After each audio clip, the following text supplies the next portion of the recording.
প্রায় এক্সাক্ট 10টা থেকে ক্লাসটা শুরু করি ইনশাআল্লাহ।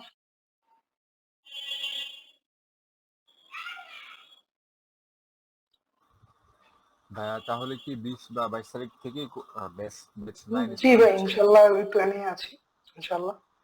তো আপনার ওরিয়েন্টেশন ক্লাসে আমরা আরো ফিক্সড ডেটটা ভাবে জানাই দিব। 19 তারিখে আমাদের ইনশাআল্লাহ ওরিয়েন্টেশন ক্লাস আছে 9 এর। তো আমাদের প্ল্যান আপাতত এখানেই আছে, 20-22 তারিখের ভিতরে ইনশাআল্লাহ একটা প্ল্যানে আছি আমরা। তো আপনার ওরিয়েন্টেশন ক্লাসে আরো আমরা ডিটেলস, কোর্সের সব ধরনের ডিটেলস, এভরিথিং ইনশাআল্লাহ। একটু জানার ছিল, আমি কিন্তু একদম বিগিনার, ফরেক্স এর এই সম্পর্কে ধারণা নাই, বুঝতে পারছেন? হ্যাঁ, আচ্ছা আচ্ছা।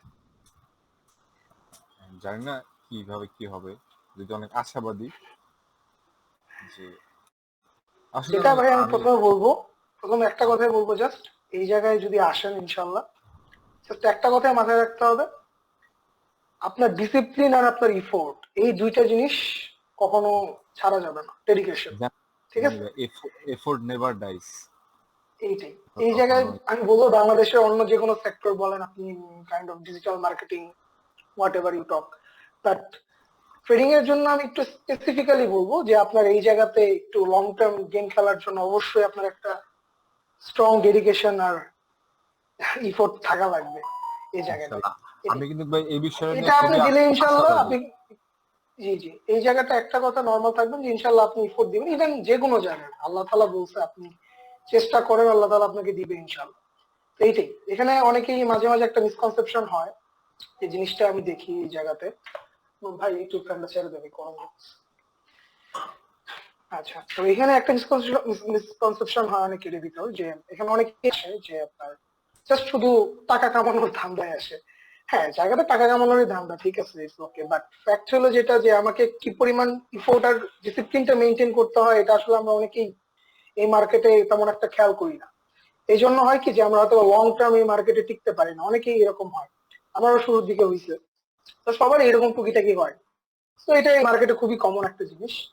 তো আপনার যদি ওইরকম ডেডিকেশন থাকে, আপনি যদি হোপলেস না হন ইনশাল্লাহ, তাহলে এই জায়গায় ভালো কিছুই হবে ইনশাল্লাহ। ডেডিকেশন আর ডিসিপ্লিন নিয়ে তো আপনার কাছ থেকে দিক নির্দেশনা পাওয়া যাবে আমরা ভাই, আপনি যতদিন ডেডিকেশন দেখাবেন আমরা আছি ইনশাল্লাহ, সমস্যা নেই। ইনশাআল্লাহ। হ্যাঁ, এর ভিতরে একটা কোশ্চেন ছিল, একটা জানার একটা বিষয় ছিল, যদি বলতেন আমি জিজ্ঞাসা করতাম। হ্যাঁ, বলেন। জি ভাই, মানে এই ফরেক্স মার্কেটের এই ইনকামের পুরো সার্কেলটা কিভাবে কাজ করে বা প্রফিটটা কিভাবে হয় আসলে? এখানে কি সুদ রিলেটেড কোনো কিছু আছে নাকি টোটালি বিজনেস টাইপ? আচ্ছা, মানে আপনি বলতে চাচ্ছেন যে এই মার্কেটে মানি ফ্লোটা কিভাবে আসে, তাই তো? জি হ্যাঁ, এখানে আপনার প্রফিটটা কিভাবে জেনারেট হয়, এটা কি মানে সুদ রিলেটেড? প্রফিটটা কিভাবে জেনারেট হয়? আচ্ছা, এখানে আমি আপনাকে এত মেকানিজম কথায় না যাই, জাস্ট আমি একটা কথা বলি আপনাকে, যে ওয়ার্ল্ডে ফরেক্সে অনলি 5% ট্রেডার প্রফিটেবল, তাই না? এটা আপনি জানেন। এই ওয়ার্ডটা কি শুনছেন কখনো, যে ওয়ার্ল্ডে forex trading A only 5% tedder profitable? হ্যাঁ হ্যাঁ হ্যাঁ হ্যাঁ, এটা শুনছি। ঠিক আছে, অনেকে তো এখন তো আমার 2% কথা হলো 3% বলে। 5% ওয়ার্ল্ড ওয়াইড ধরলাম, 2%, আর বাকিটা আপনাকে ব্রেক ব্রেক ইভেন বলে বা যেটাই হোক, আমরা 5% ধরলাম। তাহলে কত হলো? 95% টাকা কোথায় যায়? হ্যাঁ এই 95% টাকা এই 5% কাছে আসে। বেসিক মেকানিজম হইলো, আপনি মার্কেটে, চেষ্টাটাকে সিম্পল হয়ে বলি, এত কমপ্লেক্স থিওরিতে না যাই, জাস্ট এটুকু বুঝেন। আপনি যখন প্রফিট করতেছেন, দ্যাটস মিন মার্কেটে কেউ লস করতেছে, ঠিক আছে? ওই টাকা আপনার কাছে আসতেছে। আচ্ছা, ওভারঅল বেসিক মানে থিওরি, এখানে একদম এখানে বেসিক থিওরি। মানে ওভারঅল এখানে সুদ রিলেটেড কোনো কিছু নাই, এটাই তো? না না, সুদের বিষয় হলো ভাই, এখানে আমি বলি, এখানে একটা থিওরি আছে, সেটা ব্রোকারের ভিতরে, সেটা হলো লিভারেজ, ঠিক আছে? তো এখন আমরা আসলে ইন্টারেস্টেড এই জিনিসগুলো অনেক ডিপ থিওরি, এগুলো নিয়ে আলোচনা করতে গেলে মনে করেন টোটাল একটা ক্লাস হয়ে যাবে। তো এই জন্য আমি আজকে একটা নর্মালি বলে রাখি, যে লিভারেজ হলো, যে ব্রোকারের লিভারেজ যেটা থাকে 1.100, দেখেন না, 1.2 সামথিং, এগুলো, এটা হলো ব্রোকার আপনাকে লোন দেয়, ট্রেডিং ভলিউম দেয়, কারণ এই মার্কেটের যে মানে আপনার মুভমেন্টটা হয় এটা খুবই ছোট থাকে, তাই না? তো এই ছোট মুভমেন্টের ভিতরে প্রফিট করার জন্য ব্রোকার আপনাকে লিভারেজের লোন দেয়, ঠিক আছে? তো এখন লোনের ভিতরে তো সুদের একটা ব্যাপার থাকে, তো এই জন্য ব্রোকারের ভিতরে একটা সিস্টেম আছে, যে আপনার সোয়াপ ফ্রি অ্যাকাউন্ট, ঠিক আছে? তো সোয়াপ ফ্রি অ্যাকাউন্ট ইউজ করতে পারেন, বাট এখানে ভাই ইসলামিক থিওরি বা সুদের থিওরিতে আমি আসলে একজ্যাক্ট আপনাকে ওই ইটা দিতে পারবো না, ঠিক আছে? বাট আমি আপনাকে বলতে পারবো যে হ্যাঁ আপনি ইসিএন অ্যাকাউন্ট ব্রোকার, ইসিএন ব্রোকার ইউজ করেন, সোয়াপ ফ্রি অ্যাকাউন্ট ইউজ করেন, মোটামুটি ইনশাল্লাহ একটা ইয়ের ভিতরে থাকবেন। আর জাকির নায়েকের ইউটিউবে অনেকগুলো ভিডিও আছে, আপনি এগুলো দেখতে পারেন। ঠিক আছে, এটা। তোমার ভাই কিছু জিজ্ঞেস করতে চাচ্ছেন না? জি ভাই, একটা কোশ্চেন ছিল। ওই যে আমি শিওর ভাই। কয়েকদিন ধরে টেলিগ্রামে যে দেখলাম যে মানে গোল্ডের প্রাইস আপ যাওয়ার জন্য মানে red cut prediction, red cut জি জি, প্রেডিকশনটা কি এটা এখনো বুঝলাম না আমি। ওকে ওকে, আচ্ছা, এটাও আজকে ক্লিয়ার করতেছি, সমস্যা নাই ইনশাল্লাহ। তো জি আজকে আমরা এখান থেকে যাই, আজকে ক্লাসে আমরা দুইটা টপিক নিয়ে কথা বলবো। সেটা হলো কোরিলেশন, হালকা একটু টেকনিক্যাল নিয়ে কথা বলবো ইনশাল্লাহ। আর আপনার হলো আমরা ফান্ডামেন্টাল এর মুনির, ব্রো আছো? হ্যালো হ্যাঁ ব্রো। ব্রো আজকে তাহলে হ্যাঁ আমরা হ্যাঁ কোরিলেশনটা নিয়ে শুরু করি আস্তে আস্তে, তারপরে তোমাকে দিকে চলে যাবো। হ্যাঁ, শিওর শিওর শিওর শিওর, তাহলে আমরা শুরু করি। আচ্ছা, তো আমি স্ক্রিনটা শেয়ার করে নিই। আর সবাই 10টা মনে বেজে গেছে, তো আমরা ক্লাসটা আজকে শুরু করে দিই, সবাই আস্তে আস্তে জয়েন করুক, সমস্যা নাই। আজকের ক্লাসের অ্যানাউন্সমেন্টটা হয়তো বা গ্রুপে আমার ওইভাবে করা হয়নি, তাই না?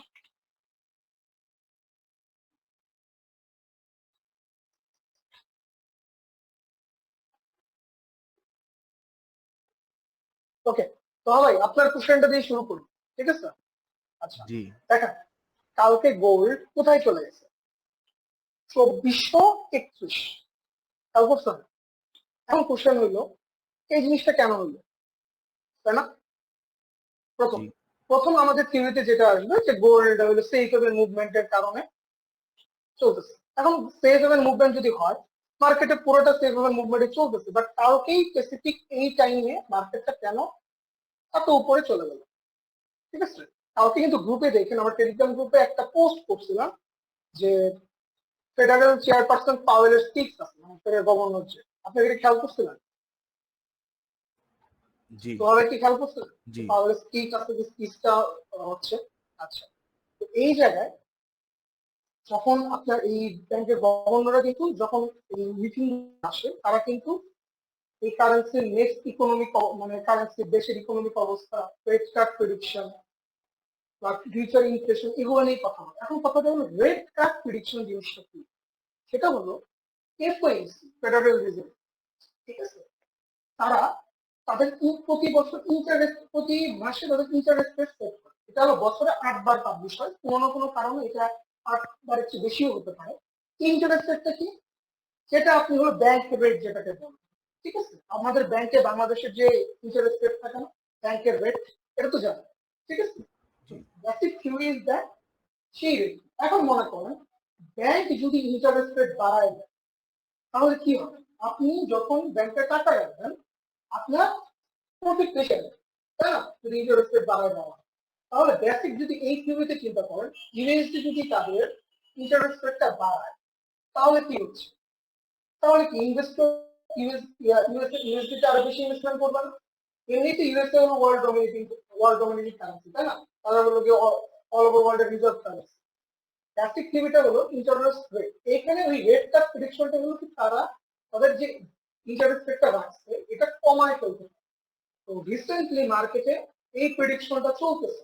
ইভেন কালকে যখন এই পাওয়েল স্পিচ আপনার মিটিং এ ছিল, সে কালকে তার যে এই স্টেটমেন্টটা ছিল খুবই ডবিশ ছিল, ঠিক আছে? সেখানে বোঝা যাচ্ছিল যে যে সে হয়তোবা রেট কাটটা এবার ম্যান্ডেটরি হচ্ছে, ঠিক আছে? তো এই যে একটা প্রেডিকশন, এই প্রেডিকশনের কারণে মার্কেটও সেটা প্রাইসিং করছে যে এইটা কিন্তু হবে কিন্তু জুন মাসে, ঠিক আছে? এটা কিন্তু জুন মাসে হবে, এখনই কিন্তু এটা হচ্ছে। এই জুন মাসে হওয়ার আগে এটা কেন হচ্ছে? তো এই জিনিসটা হলো মার্কেটে যখনই কোনো ধরনের নিউজ আসে, সেটা যখনই আসে তখনই মার্কেট সেটার একটা প্রাইসিং আগে করে ফেলে, ঠিক আছে? সেটা হওয়ার আগে, ঠিক আছে? এটা স্পেকুলেশন বলে না। রেট কাট প্রেডিকশনটা কি বুঝতে পারছেন হবে? জি জি বুঝতে পারছি।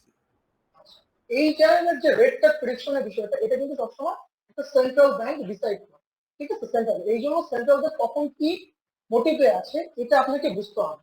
যেমন ওই যে মুনির আমাদের আগের প্রিভিয়াস ক্লাসে সেন্ট্রাল ব্যাংক নিয়ে ডিপ টক করছে, যে এখানে সেন্ট্রাল ব্যাংক কিভাবে কাজ করতেছে, ঠিক আছে?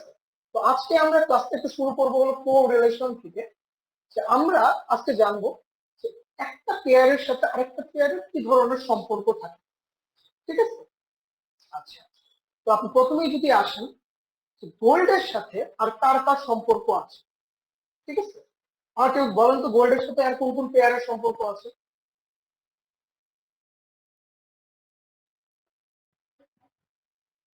কেউ বলেন তো আমাকে,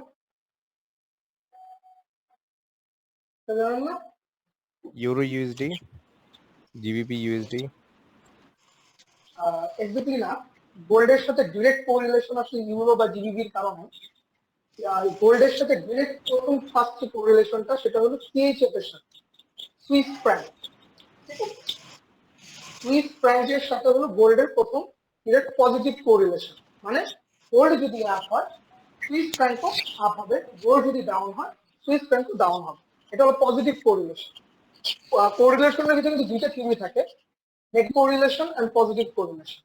ঠিক আছে, অ্যানাদার গোল্ডের সাথে আরেকটা কোরিলেশন হলো অস্ট্রেলিয়ান ডলারের, কারণ অস্ট্রেলিয়াও কিন্তু ওয়ার্ল্ডের থার্ড লার্জেস্ট গোল্ড প্রডিউসার। ঠিক আছে, তো অস্ট্রেলিয়ান ডলারের যখন কোনো ধরনের রেট কাট প্রেডিকশন বলেন, ইনফ্লেশন বলেন বা কোনো ধরনের ইফেক্ট হয় সেটা কিন্তু গোল্ডের উপরেও দেখা যায়। ঠিক আছে, গোল্ডের সাথে ডিরেক্ট পজিটিভ কোরিলেশন কার কার আছে বললাম, সিএইচএফ এবং অস্ট্রেলিয়ান ডলারের।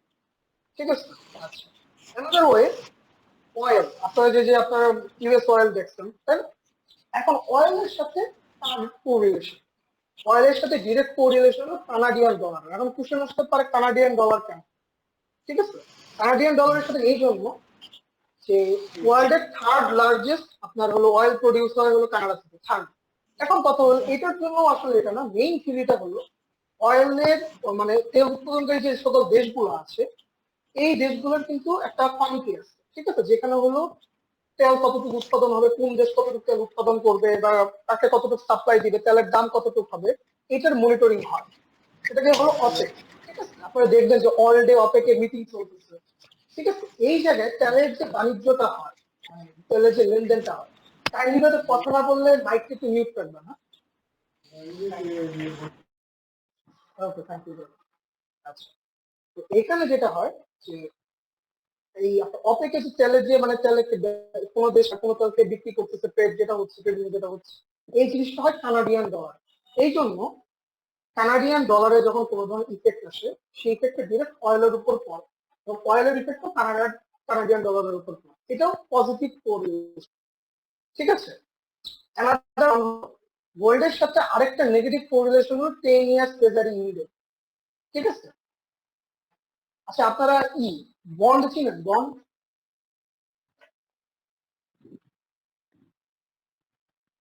কে জয়েন হতে পারছে না? সবাই তো জয়েন হয়েছে। ওকে, আচ্ছা আপনাদের আমি 10 ইয়ার্স ট্রেজারি ইল্ডটাকে দেখাই।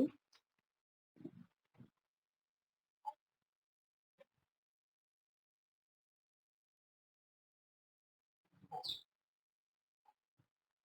এই 10 ইয়ার্স ট্রেজারি ইল্ডের সাথে গোল্ডের নেগেটিভ কোরিলেশন থাকে।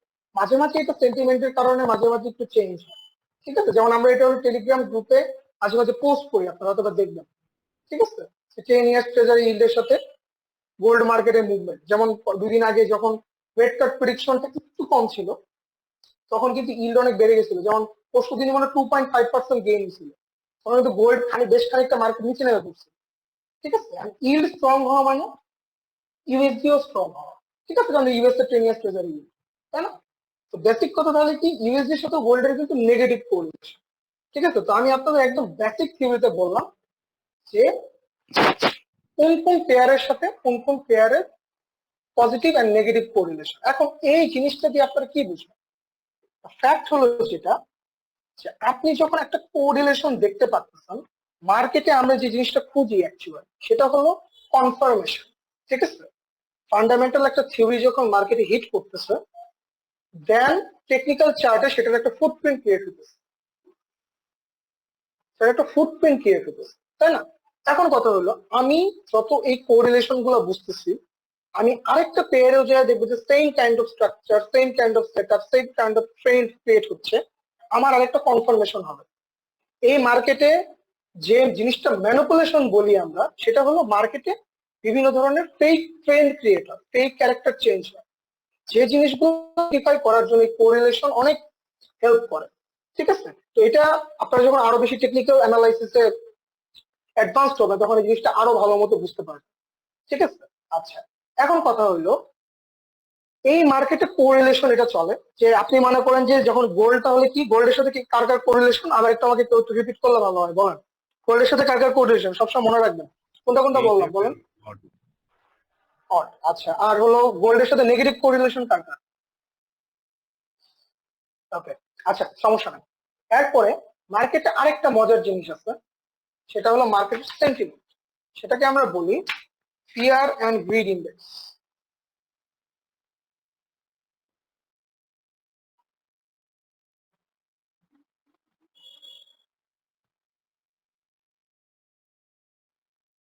এই রাত্রেবেলা নেট প্রচন্ড স্লো।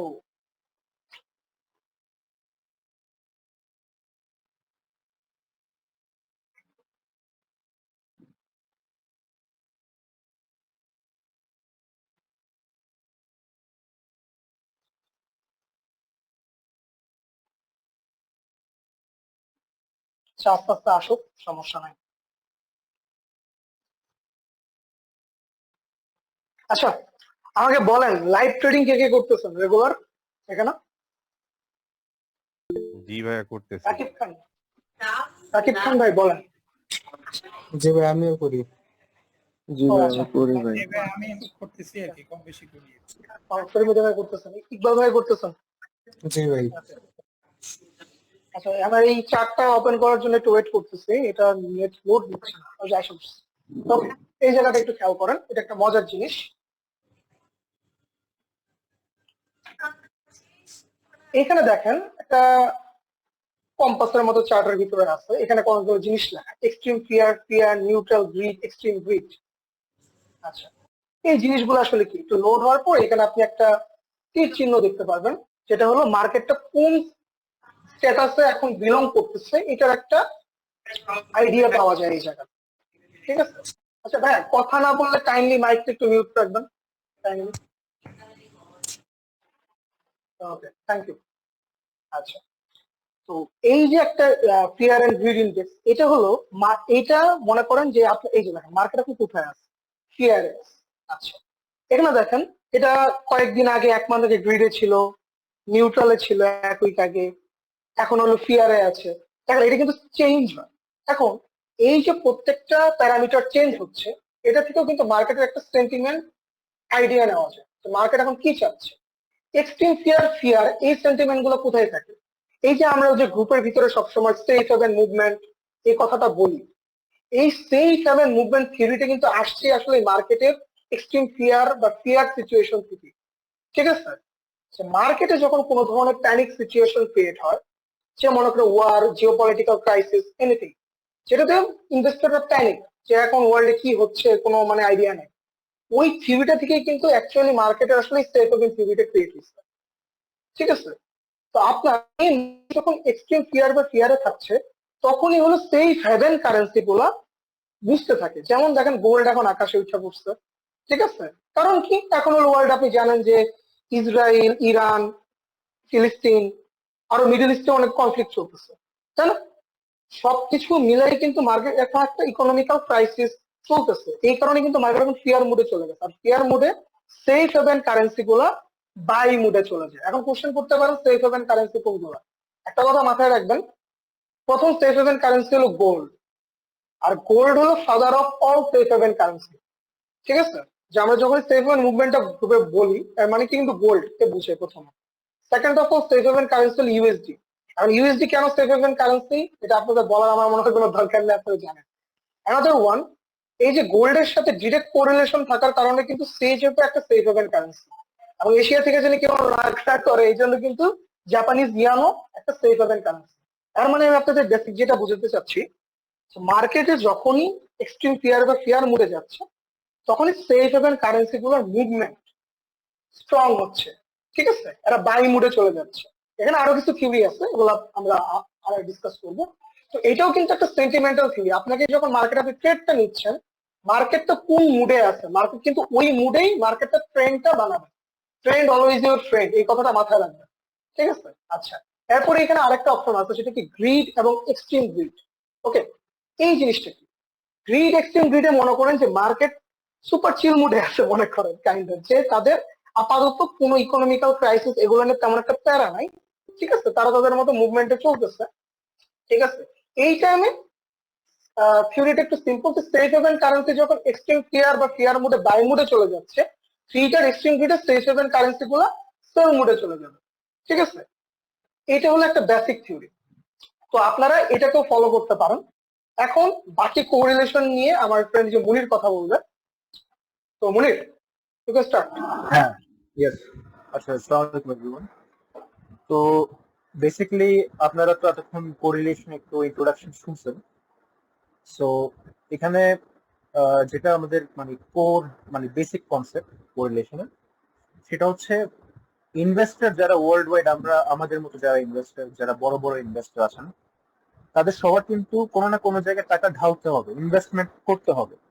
তো এখানে যেটা কোরিলেশন যে কনসেপ্টটা আসে, সেখানে হচ্ছে আমরা একটা পেয়ারের সাথে কম্পেয়ার করে কোন জায়গায় আমরা টাকাটা ঢালবো, যেটা আমরা বাই সেল বলবো, টাকা বের করবো না ঢালবো, বাই সেল যেটা হয়। সো যেটা সিফাত একটু আগে বুঝাইলো আপনাদের কোরিলেশনে, সেটা হচ্ছে ফার্স্ট অফ অল আপনাদের মাথায় অলওয়েজ থাকতে হবে যে আমাদের ওয়ার্ল্ড ওয়াইড যেটা কি কারেন্সি, সেটা হচ্ছে ইউএসডি, হ্যাঁ, আমেরিকান ডলার, যেটা এটার সাথে বেস করে বাকি সবগুলির কোরিলেশন মার্কেটের মধ্যে এস্টাবলিশড হয়। এটা ছাড়া আর কোনো কোরিলেশন আপনাদের এস্টাবলিশ হবে না, কারণ এটা গ্লোবাল কারেন্সি। যে কোনো লেনদেন বলেন, মানি এক্সচেঞ্জ বা মানি কেনাকাটা বা যে কোনো গুডস এন্ড সার্ভিসেস আপনারা কিনবেন দেশের বাইরে বা দেশের মধ্যে, ইচ এন্ড এভরিথিং আপনার ইউএসডির সাথে রিলেশনশিপ আছে। যার কারণে আপনারা যখনই কোরিলেশনের দিকে আপনাদের যখনই মানে এই যে আপনাদের ইউজ করতে হবে কোরিলেশনটা ট্রেডিং এর সময়, সেখানে আপনাদের অলওয়েজ মাথায় রাখতে হবে যে আজকের দিনে বা গোয়িং ফরওয়ার্ড মানে সামনে ফিউচারে যে ইউএসডির সাথে কোরিলেশনটা কেমনে মুভমেন্ট হয়। যেমন আমি যদি এখন গোল্ড ধরি ফর এক্সাম্পল, একটু গোল্ডে যাও। হ্যাঁ, আমি যদি গোল্ড ধরি এখন, আমরা বর্তমানে যে ক্লাসের শুরুতে একজন কোয়েশ্চেন ছিল যে হোয়াট ইজ রেট কাট বা রেট কাটের কি এফেক্ট বা কি কাজ করে রেট কাট। তো এই ক্ষেত্রে আপনাদের বুঝতে হবে যে যেহেতু ইউএসডি হচ্ছে কিং অফ কারেন্সি, এখানে আপনাদের ইউএসডি যেহেতু অল ট্রানজাকশনের কিং, এখানে any kind of USD news বা সেন্ট্রাল ব্যাংকের নিউজ বলেন বা ইকোনমিক নিউজ, তো আপনাদের বুঝতে হবে যে পজিটিভ যে কোনো ইউএসডি নিউজ আসলে অলওয়েজ ইউএসডির মধ্যে, যেটা ইউএসডি মেইন পেয়ার, এটার মধ্যে পজিটিভ কোরিলেশন থাকবে, যে ইউএসডি অলওয়েজ স্ট্রং হবে, মানি ইনফ্লোটা ইউএসডি তে ঢুকবে। বাকি যেগুলি কারেন্সি বলেন বা গোল্ড সিলভার বলেন, এখান থেকে ইনভেস্টররা মানি আউটফ্লো করা শুরু করবে।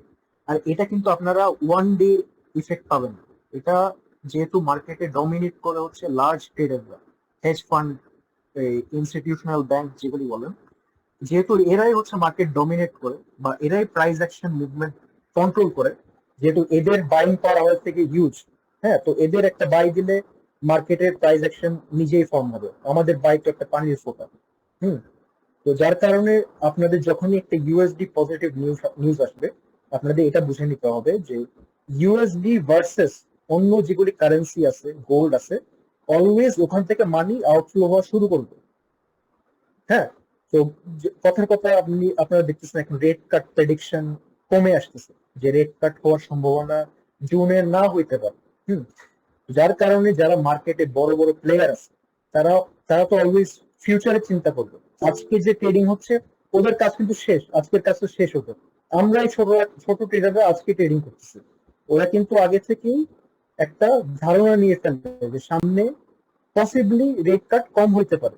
যার কারণে তারা করে কি, তারা দেখতেছে যে রেট কাট যেহেতু সামনে কম হইতে পারে, আমার ইউএসডি এখনো অ্যাট্রাকটিভ, এখনো আমি ইউএসডি থেকে রিটার্ন নিতে পারবো। তাহলে এতদিন যে গোল্ড উঠলো, আপনার জিবিপি, ইউরো, তারপরে অন্য যে পেয়ার গুলি আছে যেগুলি ইউএসডির সাথে একটু উঠলো এতদিন, তারা করবে কি এখন, যেহেতু তারা ফিউচারে চিন্তা করতেছে, তারা যদি দেখে যে না, রেট কাট মেবি জুনে না হওয়ার চান্স অনেক বেশি, তখন তারা কোরিলেশনের কনসেপ্ট ইউজ করবে কি, যে আমি অন্য পেয়ার থেকে আমি বের করে আমি ইউএসডি ঢালা শুরু করবো। হ্যাঁ, তো যার কারণে আপনারা রিসেন্টলি লাস্ট ফিউ ডেজ এই যে গোল্ডের উইকনেসটা দেখতেছেন, কারণ ইকোনমিক ডেটা আপনারা তো অবভিয়াসলি নেটে বা টেলিগ্রামে দেখতেছেন যে বিভিন্ন দিনে বিভিন্ন ইকোনমিক ডেটা আসে, ইনফ্লেশন ডেটা, আনএমপ্লয়মেন্ট ডেটা। হ্যাঁ, তো এগুলি সবগুলি ভাই কথাটাকে আবার একটু রিপিট করা যাবে? একটু যদি কারেন্ট একটু রিপিট করতেন ভালো হতো আর কারেন্ট চলে গেছে আমার তো। কথা থেকে- জি জি জি সরি সরি, ঠিক আছে রিপিট করতেছি। তো যেটা বলতেছিলাম যে আপনারা তো এতদিন অনেকগুলি নিউজ দেখছেন যে আনএমপ্লয়মেন্ট, ইনফ্লেশন, হ্যাঁ এরকম কিছু নিউজ আসে যেগুলি ইউএসডি রিলেটেড। তো যেটা আমি আগে বললাম যে USD king of all currency. তো ইনভেস্টররা, আমি যে আপনারা যে রেট কাট নিয়ে শুরুতে কোয়েশ্চেন ছিল ওইটার উপরে আমি একটা অ্যাড করে বলছি যে মার্কেট যখন মানে মার্কেট বড় প্লেয়াররা যখন বুঝবে যে সামনে মেবি রেট কাট না হওয়ার চান্স অনেক বেশি, হাই চান্স, হ্যাঁ অনেকটা ওরা শিওর হয়ে নিচ্ছে এরকম, তখন ওরা করবে কি, ইউএসডিটা ওরা পাচ্ছে বেটার রিটার্ন, ইন্টারেস্ট রেট থেকে বেটার একটা আউটপুট পাচ্ছে ওরা, যার কারণে অন্য কারেন্সি থেকে তারা মানিটা বের করা শুরু করবে, সেল করা শুরু করবে, আউটফ্লো করা শুরু করবে। ওইটা করে তারা ইউএসডি তে মোর ক্যাশ ইনফ্লো করবে। গো একটু ডিএক্সওয়াই তে যাও।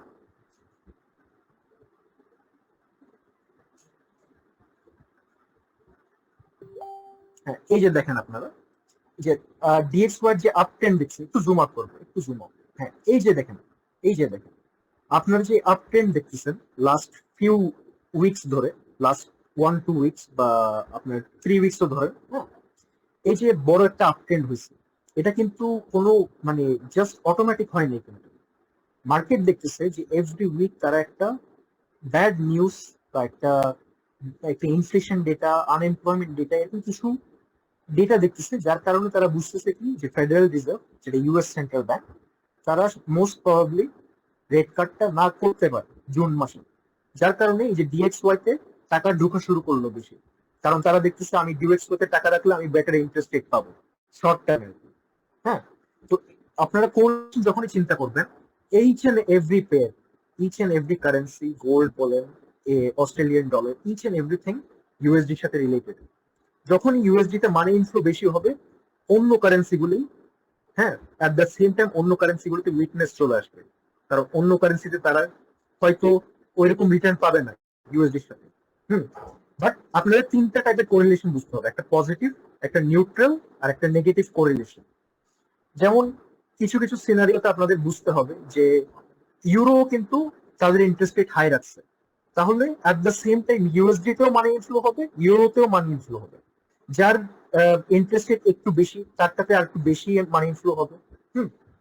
আর সিফাত যে সেফ হেভেন নিয়ে একটা কিছুক্ষণ আগে একটা ডিটেলস বললো, ইটস দ্য সেম থিং যে আপনার gold and USD, gold father of safe haven, এটা আপনাদের সবাই মানতে হবে যে গোল্ড হচ্ছে মেইন সেফ হেভেন, বাট গোল্ডের পরে সবচেয়ে যেটা সেফ হেভেন, মানে গোল্ডের পরে সবচেয়ে কি সেফ হেভেন হচ্ছে আপনার ইউএসডি, কারণ ইউএসডি এমন একটা জিওগ্রাফিক রিজনে আছে, এমন একটা পাওয়ারফুল পজিশন আছে যে তাদের ডলার কখনো উইক হবে না, কারণ তাদের মিলিটারি স্ট্রং, তাদের জিও পলিটিক্যাল মানে বিশ্বে একটা স্ট্রং পাওয়ার আছে, যার কারণে ইউএসডি কারেন্সিটা একটা second father of safe haven বলতে পারেন এই গোল্ডের পরে।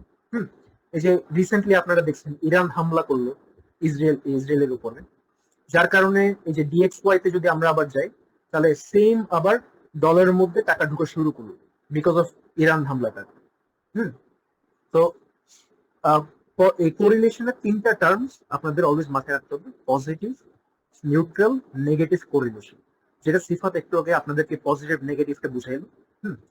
সেম ওয়েতে আপনার নিউট্রালও একটা কোরিলেশন আছে, যেটা হচ্ছে ইউএসডির সাথে যেই পেয়ার্স গুলি অনেকটা কাছাকাছি কোরিলেশন, ফর এক্সাম্পল আমি বলতে পারি জাপানিজ ইয়েন, ইভেন জিবিপি ইউএসডির সাথে একটা ক্লোজ ফ্লোতে থাকে, যখন কখন নিউট্রাল হবে, যখন ইকোনমিক সিচুয়েশন, ওয়ার সিচুয়েশন সবগুলো কিন্তু যখন নর্মাল থাকবে, ওয়ার্ল্ড ইকোনমি যখন একটা নর্মাল স্টেটে থাকবে, তখন আপনার ফরেক্স মার্কেট নিউট্রাল কোরিলেশন চলে।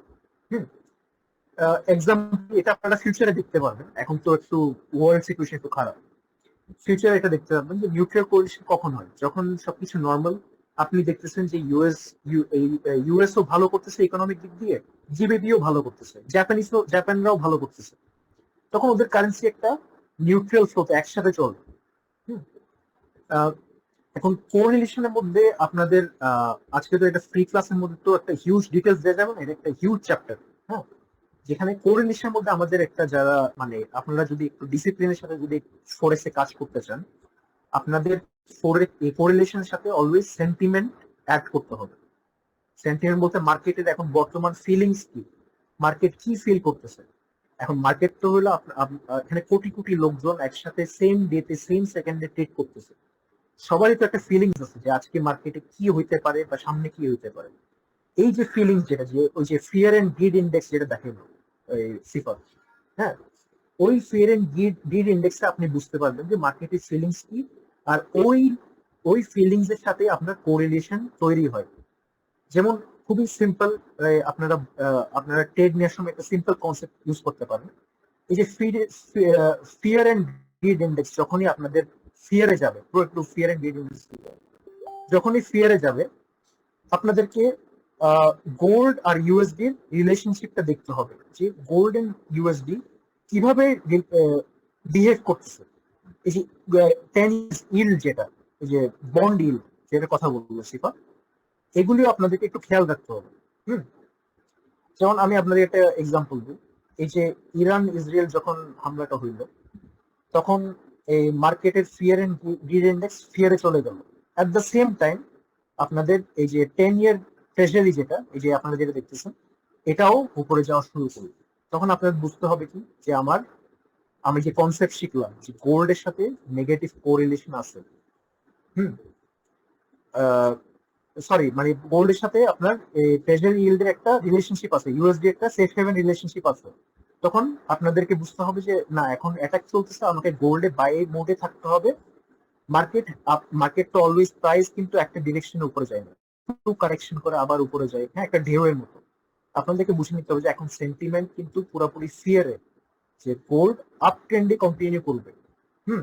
তখন আপনাদেরকে বুঝতে হবে যে না, আমি উল্টা ট্রেড যেতে পারবো না, আমাকে যে কনসেপ্ট আমি বুঝে নিয়েছি যে মার্কেট আপ ট্রেন্ডে ফিয়ারের কারণে, আমাকে ওখানেই থাকতে হবে।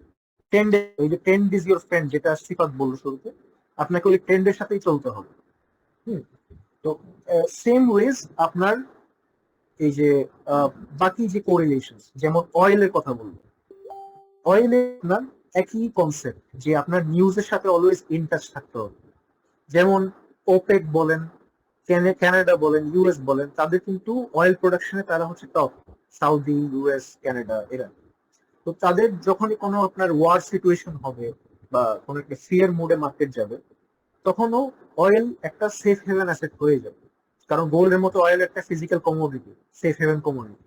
হ্যাঁ, তারপরে অন্য ডেটা যেটা অয়েলের সাথে রিলেশনশিপ, সেটা হচ্ছে ইনভেন্টরি, যে আমি কত সাপ্লাই করলাম, কত সেল হইলো, আমার কাছে কত রয়ে গেছে, এটারও কিন্তু একটা নিউজ ডেটা আছে।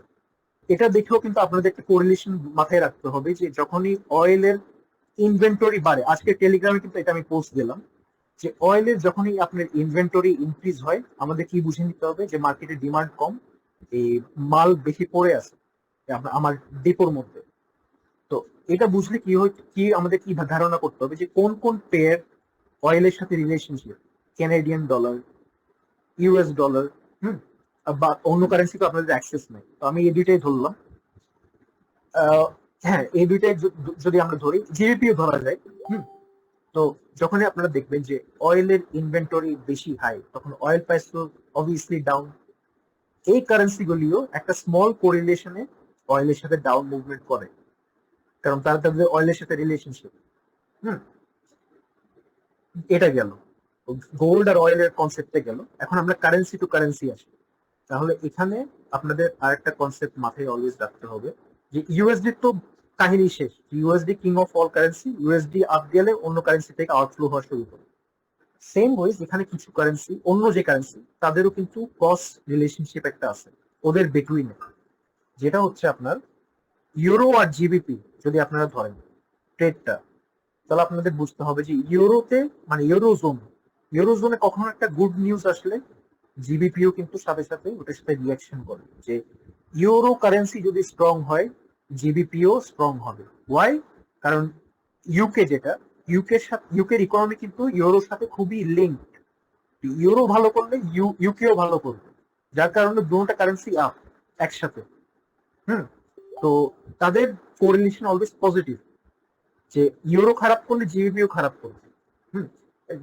একটু রিসেন্টলি জিনিসটা একটু স্লাইটলি ডিফারেন্ট হয়ে গেল, বাট ওভারঅল ট্রেন্ডটা হচ্ছে সেম, যে পজিটিভ কোরিলেশন। সেম ওয়েতে আপনাদের সেন্টিমেন্টটা মাথায় রাখতে হবে যে কখনো ভালো সেন্টিমেন্ট থাকলে এই ইউরোর সাথে জিবিপিরও ভালো সেন্টিমেন্ট। তাহলে এটা গেল। আর একটা আছে হচ্ছে আপনার অস্ট্রেলিয়ান ডলার আর নিউজিল্যান্ড যেটা এনজিডি, এটা আপনাদের ব্রোকারেজে আছে। নিউজিল্যান্ড ডলার অস্ট্রেলিয়ান ডলারও সেম পজিটিভ কোরিলেশন, কারণ দুটোটা পাশাপাশি দেশ, ইকোনমি খুবই লিঙ্কড। অস্ট্রেলিয়ান ডলার ভালো করলেও আপনার নিউজিল্যান্ড ডলার ভালো করবে। ক্যানাডিয়ান ডলারও আপনার ইউএসডির সাথে একটা এই পজিটিভ লিঙ্কেজ আছে, যে আমেরিকান ইকোনমি ভালো করলে, এটা নর্মাল সিচুয়েশন। এখন একটু কানাডা আর ইউএস ইকোনমি একটু স্লাইট ডিফারেন্স হয়ে গেছে, বাট এমনি নর্মাল সিচুয়েশনে আপনাদের যেটা বেসিক কনসেপ্ট অলওয়েজ মাথায় রাখবেন যে ইউএস ভালো করলে কানাডাও ভালো করবে। অ্যাট দ্য সেম টাইম একটা খুবই শার্প আর নেগেটিভ কোরিলেশন আছে কারেন্সি পেয়ারের মধ্যে, জাপানিজ ইয়েন আর ইউএসডি। জাপানিজ ইয়েন আর ইউএসডি যে নেগেটিভ কোরিলেশন, এটা খুবই একটা ইন্টারেস্টিং কোরিলেশন। এটা অনেকটা গোল্ডের মতোই, যে জাপানিজ যারা ইনভেস্টর এরা কিন্তু ওয়ার্ল্ডের সেকেন্ড লার্জেস্ট ইনভেস্টার, ইউএস দের পরে জাপানিজ ইনভেস্টর কিন্তু সেকেন্ড লার্জেস্ট, অনেক পাওয়ারফুল ইনভেস্টর এরা, যারা কারেন্সি ইনভেস্টর বলেন, স্টক মার্কেট ইনভেস্টর। হ্যাঁ, তো জাপানিজরা যখন দেখতেছে যে তাদের নিজের ন্যাশনাল কারেন্সিতে ইন্টারেস্ট রেট রিটার্ন খুবই লো বা নেগেটিভ, তখন তারা তাদের ম্যাক্সিমাম জাপানিজ ইকোনমিতে কিন্তু সেভিংস রেট খুবই হাই। ন্যাশনাল যে ব্যাংক সেভিংস, যারা সাধারণ পাবলিকরা কিন্তু ব্যাংকে সেভিংস খুবই হাই করে, যারা দেখবে কি যে ইউএসডিতে আমি 4% 5% ইন্টারেস্ট পাচ্ছি, তাহলে আমি আমার নিজের কারেন্সিতে ইন্টারেস্ট না নিয়ে আমি ইউএসডিতে নেওয়া শুরু করি। তখন তারা করে কি, ইউএসডি যে যে যে 10 ইয়ার ট্রেজারি দেখতেছেন না, এই যে 10 ইয়ার ট্রেজারি তারা কেনা শুরু করে, অন্য সঞ্চয়পত্র, অন্য ব্যাংক সেভিংস কন্ট্রাক্ট এগুলি কেনা শুরু করে, যার কারণে ইউএসডি স্ট্রং হয়ে যায়। তো এই যে নেগেটিভ কোরিলেশন, যে জাপানিজ ইয়েন যখনই ইন্টারেস্ট রেট কম থাকবে বা রিটার্ন কম থাকবে, ইউএসডি তে তারা মানি ফ্লো করা শুরু করে। সেম ওয়ে ইউএসডি যখন উইক হওয়া শুরু করে, জাপানিজরা করে কি, তাদের নিজের দেশে টাকাটা নিয়ে এসে তাদের নিজের ব্যাংকিং সিস্টেমে ইনভেস্টমেন্ট করা শুরু করে দেয়। একদম ডিরেক্ট নেগেটিভ কোরিলেশন। হ্যাঁ, কারণ আপনারা নেটে গিয়ে আজকে দেখতে পারেন যে ওয়ার্ল্ডের second largest bond holder, American bond holder হইলো জাপানিজ, মানে ইউএস পাবলিক ছাড়া সেকেন্ড লার্জেস্ট বন্ড হোল্ডার হইলো জাপানিজ পাবলিক। কারণ তাদের নিজের ইয়েনে একটু উইকনেস চলতেছে এখন, খুবই তাদের নেগেটিভ ইন্টারেস্ট রেট এখন 0 হয়ে গেল আর কি। তো তাদের এই মানি ইনফ্লো ইউএসডি তে বেশি। তো আপনাদের মাথায় বেসিক কনসেপ্ট রাখতে হবে যে sharp correlation, negative correlation USD আর জাপানিজ ইয়েন, একটা ভালো হইলে আরেকটা খারাপ হবে। একটাতে বাই হইলে আরেকটাতে সেল হবে, এরকম। আরেকটা কোর যেটা কনসেপ্ট আপনাদের অলওয়েজ বুঝতে হবে, যে আপনারা অলওয়েজ খেয়াল করবেন, আপনাদের অলওয়েজ একটা মানে ডিসিপ্লিন, একটা দায়িত্ব যেটা, সেটা হচ্ছে আপনারা অলওয়েজ এই যে মেজর যে central bank, bank of Japan, England, federal reserve, হ্যাঁ, রিজার্ভ ব্যাংক অফ অস্ট্রেলিয়া, এই যে মেজর যে সেন্ট্রাল ব্যাংকস গুলি আছে, তাদের কখনো নিউজ বের হইলে বা অ্যানাউন্সমেন্ট বের হইলে আপনারা অলওয়েজ এটা চেকে রাখবেন। ওয়াই? কারণ আজকে কোনো অ্যানাউন্সমেন্ট হইলে এটার ইফেক্ট সামনে পড়বে, ঠিক না? তো যার কারণে আজকে থেকে কোনো অ্যানাউন্সমেন্ট হইলে বড় বড় প্লেয়াররা তাদের প্রাইজিং করা শুরু করে, তারা একটা পজিশন নেওয়া শুরু করে, যে কোন একটা, আমি যদি দেখি যে ইউএসডি তে আমি বেটার রিটার্ন পাবো সামনে, আজকে থেকে তারা কি করে, ইউএসডি তে মানি ইনফ্লো করা শুরু করে। যার কারণে আপনারা কোনো একটা এই যে কোরিলেশন, যেটা কোরিলেশন রিলেটেড কোনো একটা নিউজ থাকলে, যেমন সেন্ট্রাল ব্যাংকের অ্যানাউন্সমেন্ট বা কোনো ইকোনমিক নিউজ, তখনই আপনাদের মাথায় একটা ক্যালকুলেশন ইমিডিয়েট কাজ করতে হবে, যে এরকম নিউজ আসলো যে ইউএসডির জন্য ভালো নিউজ একটা, তখন আমার অন্য কারেন্সির সাথে কোরিলেশন কি হতে পারে।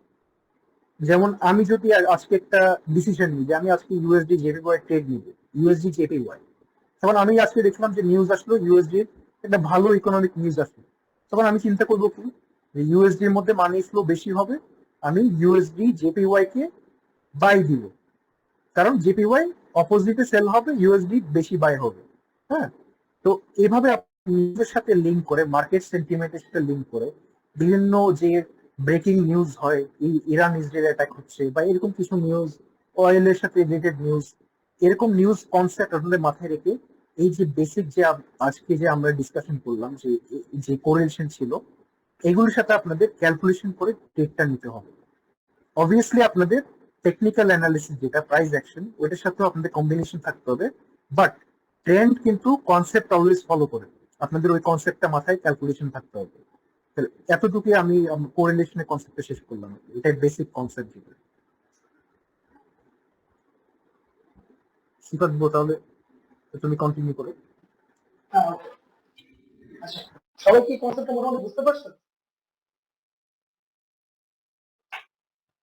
আচ্ছা, এখানে হলো জি আরেকটা একটা ভাইয়া। মজার জিনিস আছে, সেটা হলো আপনার ওই যে জাপানের ইন্টারভেনশন যেটা আপনি শুনতেছেন এই ওয়ার্ডটা জাপানিজ মানে, তো এটা একটা বেসিক জিনিস, যে এটা থিওরিটা জাস্ট এইভাবে মাথায় রাখতে পারেন। তো যখন জাপানিজ ইয়ান প্রচুর পরিমাণে উইক হয়ে যায়, ঠিক আছে, তখন হলো মানে ব্যাংক অফ জাপান প্রচুর পরিমাণে ওই ইয়ান বাই করে, আর হলো তাদের ইউএসডি যে রিজার্ভ আছে এটা সেল করে, ঠিক আছে। আবার এটা যখন আবার জাপানিজ ইয়ান যখন স্ট্রং হয়ে যায় তখন উল্টা থিওরিটা কাজ করে। রিসেন্ট কিন্তু আপনারা অনেকে হয়তো বা নিউজটা দেখবেন যে জাপানিজ জেপিওয়াই ইন্টারভেনশন শুরু করতে পারে। তো এই কনসেপ্ট থেকে এটা একটু বলে রাখলাম, এটা একটু মাথায় রাখবেন। তো আজকে আপাতত আমরা ক্লাসটা এই পর্যন্তই রাখবো, অনেক বড়, বাট আমাদের হলো আসলে একটা অ্যানাউন্সমেন্ট করবো ইনশাল্লাহ, সেটা হলো আমাদের 19 তারিখে আমাদের ব্যাচ নবম ব্যাচে সেটা ওরিয়েন্টেশন ক্লাস হবে রাত 10টা ইনশাল্লাহ। তো এটা টেলিগ্রামে আমরা লিঙ্ক দিয়ে দিব, তো আপনারা সবাই জয়েন করবেন, যারা যারা ইন্টারেস্টেড জয়েন করতে চান ওরিয়েন্টেশন ক্লাসে জয়েন করতে পারেন। আশা করি সবাই ভালো থাকবেন ইনশাল্লাহ, ঠিক আছে। আজকে ক্লাসটা এই পর্যন্তই থাকবে, আর যারা ক্লাস মিস করবেন সমস্যা না, আমরা রেকর্ড লিঙ্কটা দিয়ে দিব। আসসালামু আলাইকুম।